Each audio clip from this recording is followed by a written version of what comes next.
Hey, everybody. Welcome to Energy Impacts with David Blackmon. I obviously am David Blackmon. Thank you for joining us today. With me today is a returning guest, one of my favorites, Michelle Manook, who is the CEO of FutureCoal, an association of that has, that represents the coal industry internationally. And it's just so wonderful for you to take the time to join us. Michelle, how are you today? Thanks, David. Thanks for having me back. I'm good. How are you? I am wonderful. I'm feeling so upbeat these days. um, After 4 years of a president who we never knew how he was going to embarrass himself, um, it's been so nice to have an energy secretary who understands energy and an interior secretary who is interested in actually running the interior department. And so a lot of things are changing here in the U.S. And I assume changes are happening globally as well in the energy conversation, and we're going to talk about that today. But first, before we go into the Q&A, why don't you just remind viewers, about FutureCoal, what you do as a group, and your life of traveling all over the world. Yeah, well, look, FutureCoal is an organization that's been around for just a little bit over 40 years now. It was really started as an organization of coal producers around the world to really just support just the betterment of, production standards and safety. But over the years, it became a lot more, obviously, given the customers around thermal and metallurgical coal, the organization sort of grew to try to understand some of those issues. And really, since then, it's been an organization that's looked at research in different areas up and down the value chain. It's been an organization that's really tried to really be sort of front-footed in terms of things around energy security and the importance of coal electricity, but also trying to build the understanding about coal and its, as I put it, its many tentacles in so many different other industries. Lots of people, as we know, they still don't understand, coal's involvement in things like chemicals, steel, cement, aluminium, a whole range of products and industries where it's really relevant. And so the organization, I would say in particular, in the last 6-7 years, has really been about educating on the relevance of coal and why we can't, equally dismiss it. And through our work, we're working with governments around the world, in particular, coal producing and consuming regions, our industry at large, which is now, in fact, the value chain. And that's quite a change for the organization. So right. Where we were once, members that were coal producers, we're now members across the value chain. And that's increasing. And that's been a big change when we changed our name a couple of years ago to FutureCoal. And also now, interestingly, and I don't think it will surprise you, increasingly conversations with the finance, investment, and insurance sectors. And I'm sure we'll talk a bit about that today. Yes, absolutely. Yeah. Absolutely.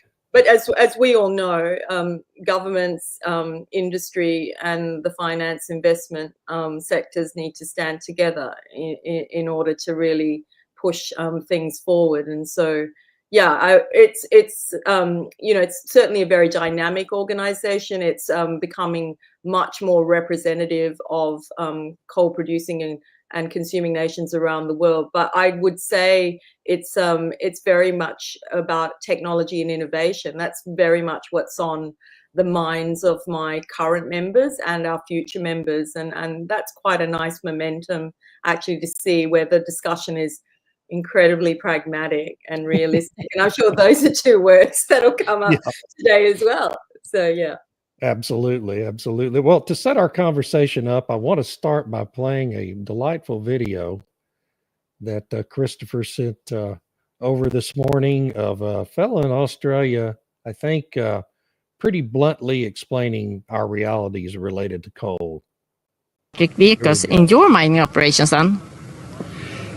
Well, we have coal because we've got the biggest coal deposits in the world, but we're not allowed to burn the stuff, so the world's rooted, really. It's all right to be idealistic, but you also have to be realistic. And until the lights go out, the idiots that want to be green on everything and not do mining, not do coal, not do anything, they're going to have to go back and use candles and live in tents, and then they'll no, you might laugh, but it's true. You understand what I'm talking about? I'm not talking bullshit, I'm talking reality. If we don't get realistic, we're it's as simple as that. So I just love that guy. It's how I feel when I wake up every morning. Is he right? I mean, are we going to be totally screwed if we just get rid of coal like so many people want us to do? Well, I mean, I think I think he rightly reminds us, if you can get past the profanity, he rightly reminds us that, we need a really healthy dose of reality. And I'm always really fascinated when people talk about, there's no future for coal. And I often ask, is your source for this the IEA? Because they've effectively got it wrong consistently on coal demand, misjudging both volume and resilience across the global markets for the last 6 years. I mean, coal, of course, will eventually peak, but there's no near end to coal. And, we've talked about this before, and really what sits behind that, that very high level, commentary, some would call it a rant, but it is, if you can get past it, it is a commentary, is that, you just really have to kind of look at the numbers. You've got global coal reserves of 140 years. Oil is only 53 and gas is only 48. 35% of global electricity is still coal, still the single largest source in a much bigger pie. 80% of that consumption, that global consumption, is Asia. And here's where we really need to start, sitting up and paying attention. China is the world's largest consumer, right, of coal, right? So we know that. It represents 56% of that global demand, and 85% of that's dedicated to thermal coal. And then when we look to India, which is expected to experience the largest demand increases of 70 million tonnes in 2020, which was 2024, it's reached 1.3 billion tonnes there. And, it's got that sustained annual growth of, I think it was around 2.5, maybe it was 2.6%. So, these are the two largest coal-based economies, and they're also driving global growth.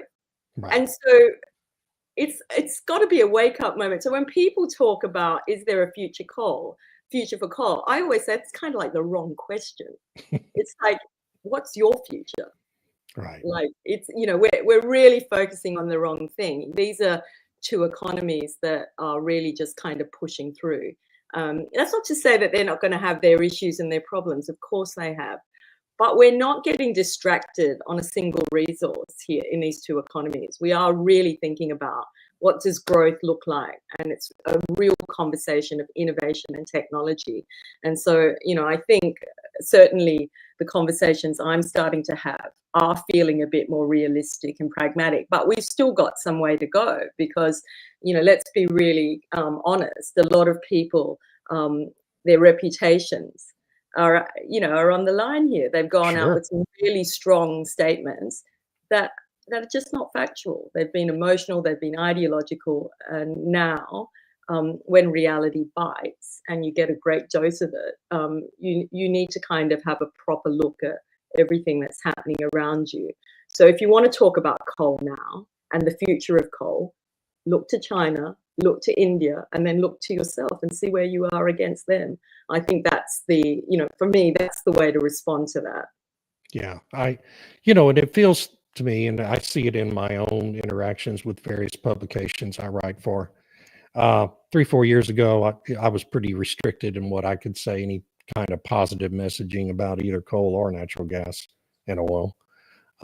Today, it's a completely different environment. And I think some of that's being driven, of course, by what's happening in the United States with the Trump policy shift and erasure, basically, of the Biden administration's policy initiatives. But I think it was also happening before that, really over the last 2 years. I felt the change in the conversation, the tone of it. And I kind of sense it in you, too, that you probably feel more at ease now talking openly about all of this, the reality of coal rather than the myths that for so long dominated the media. I mean, are you seeing that in your own interactions as well? Well, I mean, David, I was employed to be that brave, courageous, and Right. stupid Yeah. soul 6 years ago. So, I mean, look, I've been talking about it, and I've never really ever been afraid of it, because we took a view in FutureCoal really early on. And certainly for me with my board, I mean, I didn't take, I think we've had this discussion. I didn't take the job lightly. I did the research. I spent the time looking at the facts, and we always knew, the reality would be the reality, because renewables was never going to be that 100% credible solution. And even no matter what you may think of the International Panel on Climate Change, even they said that. It's just that we chose to be really, really selective on what we wanted to listen to and what we wanted to talk about. I think the difference between 6 years ago and now is I feel less lonely. There are more people, I think, speaking up. There are more people asking the right questions. And, let's just be really, really honest here. The finance and investment community aren't making money, and they're walking away, aren't they, from some of those long-held beliefs? I mean, we've seen, nearly 100 finance and investment firms who've scaled back or exited their involvement in those alliances like Climate Action 100. And so, money talks, we know that, but I mean, it's more than that. It's about really understanding the path that we set everybody on with misinformation. And now it's very hard to ignore it. You can't talk it away. You can't pretend it. You've dressed it up in many, many different ways. And now the reality is the reality, because I can't pay my bills. I don't have a job. I don't have any extra income. That's only if you're in a developed country. If you're in a developing or an emerging market, my life isn't getting any better, or I'm still living in poverty and I don't have the basic necessities. So every aspect of our life now across this globe is affected, and you can't ignore it. And we tried. A lot of it was swept away, and you were battered away if you said anything that seemed contrarian. But actually, for those of us that have been speaking about these things, there's nothing contrarian in a fact. A fact is a fact. Well, there shouldn't be. Yeah. And a fact is a fact, and it's really how you want to dress it up. So from my perspective, I don't feel any different. Just as I said at the beginning, less lonely. But I do think what has changed is that I'm having more in the closet conversations with the finance and invest. I mean, I'm encouraging them to come out of the closet. But well, you just wrote that open letter last month. Yeah, we wrote an open letter because, I mean, the number of those conversations, I mean, I don't really want to ever be that person that actually, we don't need to go and be the other extreme. We've lived the extreme, which was, 100% renewables, and we don't need to live 100% coal or fossil. That's not what this is about.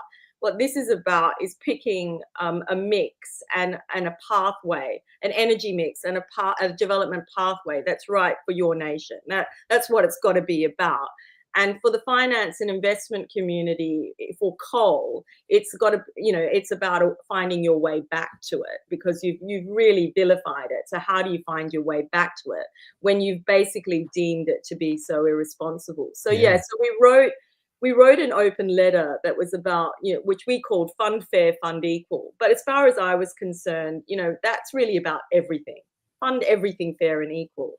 But equally, it was very much, calling into question things like, where we like to pretend that thermal coal and metallurgical coal is different. It's more palatable to fund, metallurgical coal instead of thermal coal. Those sorts of irresponsible ways of thinking about, that resource is, needs to retire. And, again, let's be honest, because, as one of the public figures for coal, we're to blame. Our own industry are to blame. We've reinforced that in order to have more comfortable conversations, less controversial conversations with our shareholders, with our investors, with our governments. All of these things have just not done us any favors. And as we know, you can only wish these things away. They eventually come to, to trouble you in your future. So we're really engaging now with the finance, investment, and insurance. We, by the way, I've always engaged with them. It's not a question, but it's about like saying, well, let's just be transparent about it, and let's find a way back. Let's not issue blame. Let's not point fingers, but let's just acknowledge that we've got a really important resource that still, that can still significantly contribute. This is not just an energy debate. This is a coal total contribution debate to many industries and many things that make up our modern life. And there's also a beyond combustion opportunity for coal to really evolve beyond its traditional uses. And so that's become the conversation for us now. And I think the way we try to look at it as FutureCoal is, how do we stay ahead of the debate? And 6 years ago, by talking, as you know, about way ahead of the security and affordability, we were ahead of the debate. Isn't that scary? So now it's really like, well, and this is really more a call to the industry. And when we talk about the industry, it's got to be the coal value chain. It's not a producer. It's not a supplier. It's not a consumer. It's everyone coming from every facet of coal. And it's really calling on them to get behind something that we call sustainable coal stewardship, which is really looking at the innovation, technology, and the proper education of what this resource is to us today, and will be, in the future. Yeah, and so it's so important about how we talk about all this, not just coal, but oil and gas, renewables, everything is very important. And we've gone through this period of time, and particularly in the West, more so than developing nations, where one side of that conversation was essentially censored. I mean, I still find, Google and YouTube intentionally understate my traffic on these podcasts, on the things I write. I mean, that's still going on in social media space. I assume eventually even that will go away, but right now it's still a problem. But, you can't have an honest discussion. Something as vital to modern life as energy. It's impossible to have a healthy policy atmosphere if you can't have an honest discussion about it. And so, what you've been doing has been really refreshing to me, to have this group out there, and you personally telling the truth in the face of all of that, right? And the problems for the coal industry that were self-inflicted, we've seen for years and years in the oil and gas business too, but the oil and gas people are opening up more and more over the past 5-6 years, as they saw how vital it was to be out there and trying to be in front of all this stuff. So it truly, your function has been invaluable, I think, to the global debate. And, it's really helped create, I believe, this healthier atmosphere that we have going on now. That said, you're in London, which is your home, in a country that has essentially destroyed its coal industry and is intentionally deindustrializing its economy. And I was talking with Christopher beforehand, we complain in Texas because our utility bills rates have gone up 50% in 4 years because of all this insanity policy wise. Our rates are a quarter basically of what you guys pay in England. And that's a direct consequence of this rush into what is now, I think, widely recognized as a failed model that wind and solar can power an entire economy. And I just wonder what you think the future outlook is for that policy direction in England. Yeah, look, I mean, it's so I think for Europe, Western Europe in general, it's going to be because as you know, most of the coal here has been used. Really, I mean, it's not a question of coal, but when you've got when particularly for the UK, when you've got one of the, if not the highest electricity tariff in the world, and you're actually now, your constituents are now talking about energy poverty because that is what they're experiencing. And this is, and the sorts of blackouts that have been experienced across some of, Western Europe and the like, and just, energy prices in general, industries that aren't really progressing forward, that have been sort of based on renewables. You're going to have to ask yourself some really hard questions about what is what is going to really drive our economic growth. I think, and I'll never forget this. It was, and I'm probably said this before, and I apologize to you and all the viewers if I said it, if I have, and I'm going to repeat it. But I repeat really myself all the time. I was in the Financial Times, and this is going back maybe 3 years now, 4 years, on one of their summits, and I was with someone on the panel, and I won't name them, and they were all about rah renewables and CO2 reduction and all of those things that we care about, but we had to be realistic. But there was this conversation about energy security, energy reliability, and energy affordability, and this is well before what's happened in the last in a couple of years, mostly, rather. And his comment was, well, it's solved. The energy trilemma is solved. It's like, so I really like to bump into him again. My comment back then was like, I'm not sure that's something that can be solved. I think that's something that we've always got to keep in balance. Yeah. And yeah. I think, they're like, there's an arrogance in that kind of comment, right? And that's why I think the debate has been so, it's really kind of moved where you've got this polarization happening between, developed and developing nations, because that's such a privileged comment but actually it's not a very sensible comment to make.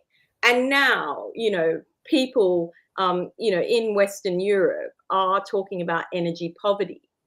And this is not just an issue. I mean, obviously there are degrees of energy, but they're talking about it.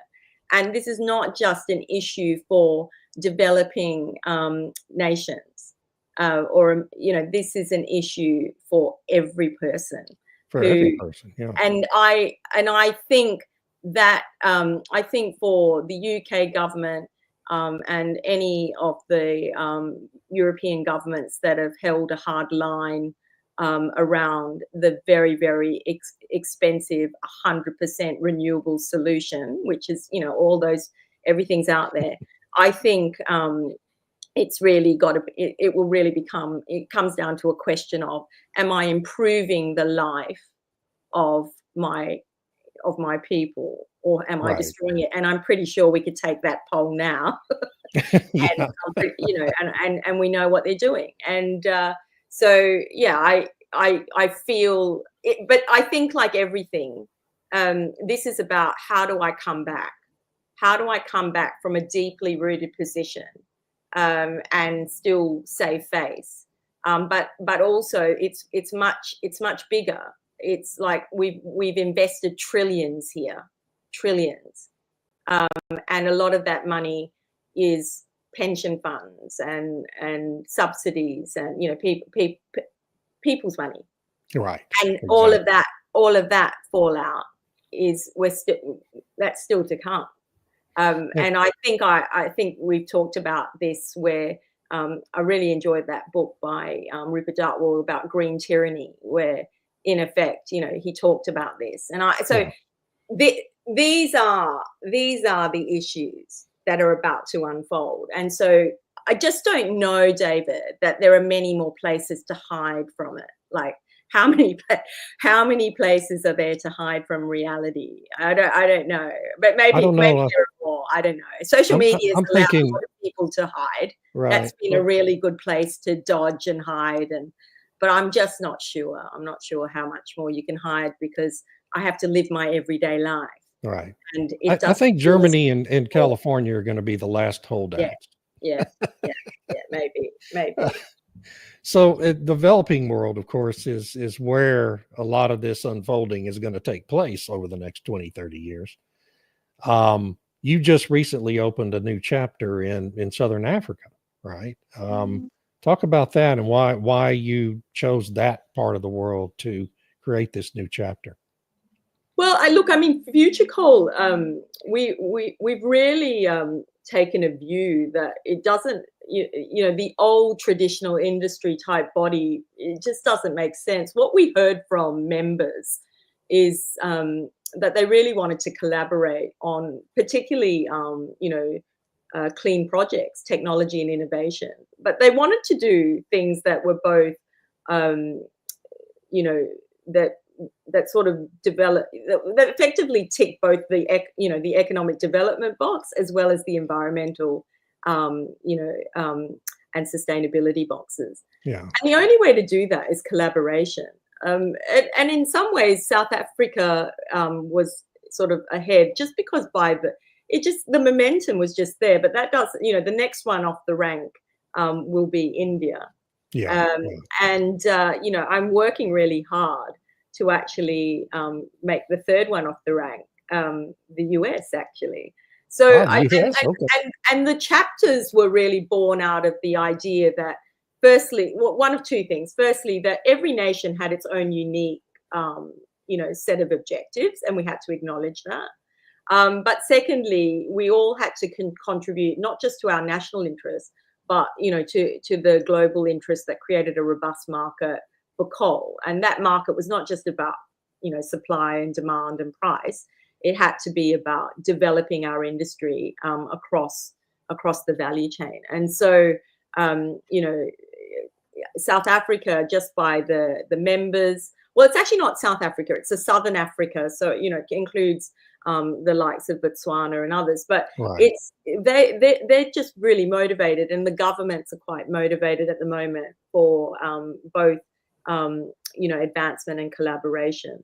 And India's feeling the same way. And I think, you know, looking at what's coming out of the US and in particular knowing the kind of technology and innovation that exists and the thinking that exists in the US, it just feels like, you know, it's just a very pragmatic way of bringing, you know, coal nations together to kind of work on the transformation of that value chain, you know, in general, and the opportunities to go beyond the traditional ways of you know, of using coal. And I think those beyond you know, so that's like all that coal ash to high value products and things like that. All those opportunities are of great interest, but I don't know why it does surprise people, but actually, you know, most coal nations, whether they're consumers or producers, kind of want to get better, you know, in every possible way.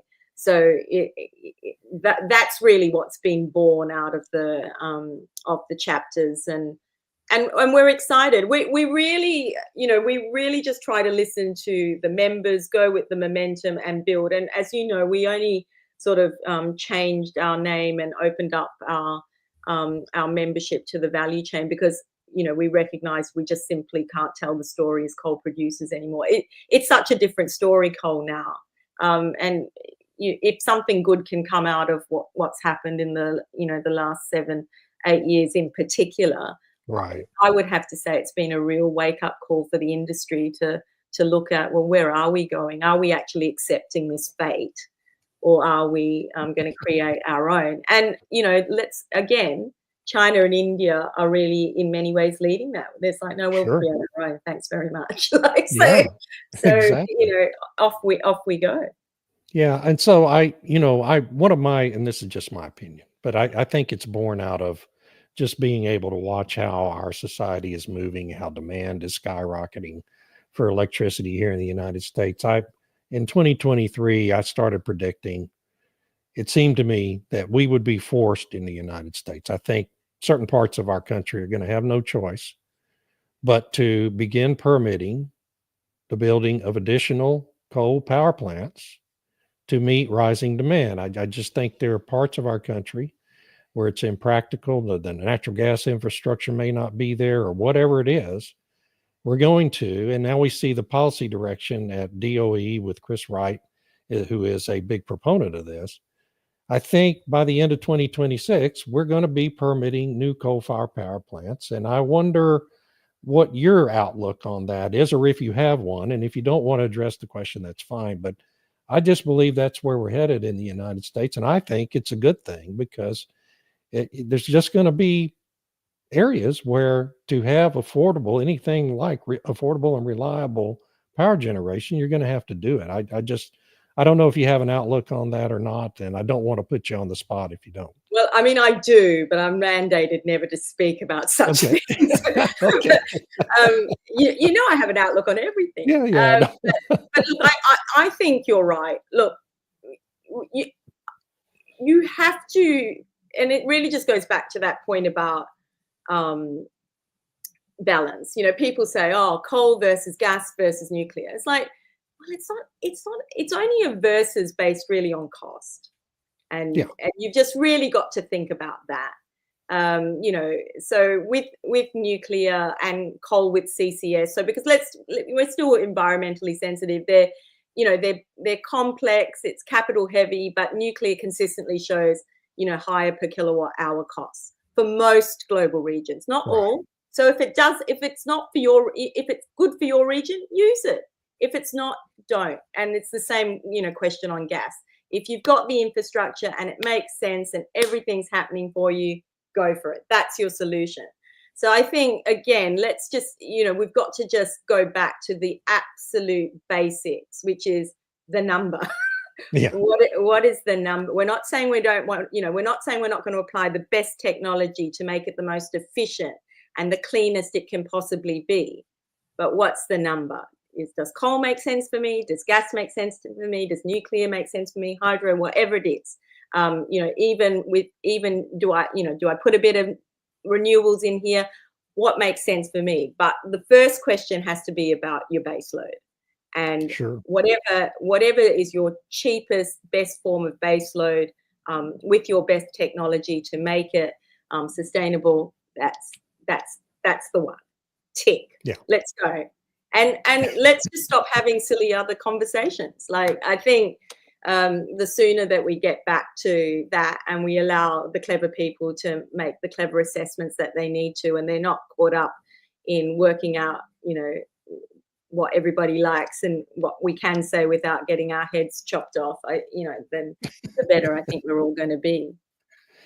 I think there's no doubt about that. And I feel optimistic that we're heading in that direction. So it's a lot easier to do the work I do on a daily basis, and I'm sure it's gotten a little more pleasant for you as well. And hopefully that trend will continue. I appreciate you being with me today. It's always a pleasure to talk to you, Michelle. Thank you. Really appreciate you taking the time, and let's plan to connect again here in the near future. All right. Thanks so much. And thanks for having me. And thanks for everything you are doing as well. And your team. I just love all your podcasts. So it's always good. Fun. Always learning. We just have a good time. Yeah. We just have fun. You are having a good time as well. It's good. Absolutely. It's good. Despite my daily frustrations with Google and YouTube. Anyway, I'll probably get banned from YouTube for this, but anyway, thank you. And thanks everybody for joining us. And we'll talk to Michelle again soon. And I'll have another episode of the podcast coming next week. But for today, that's all. Thank you. Thank you.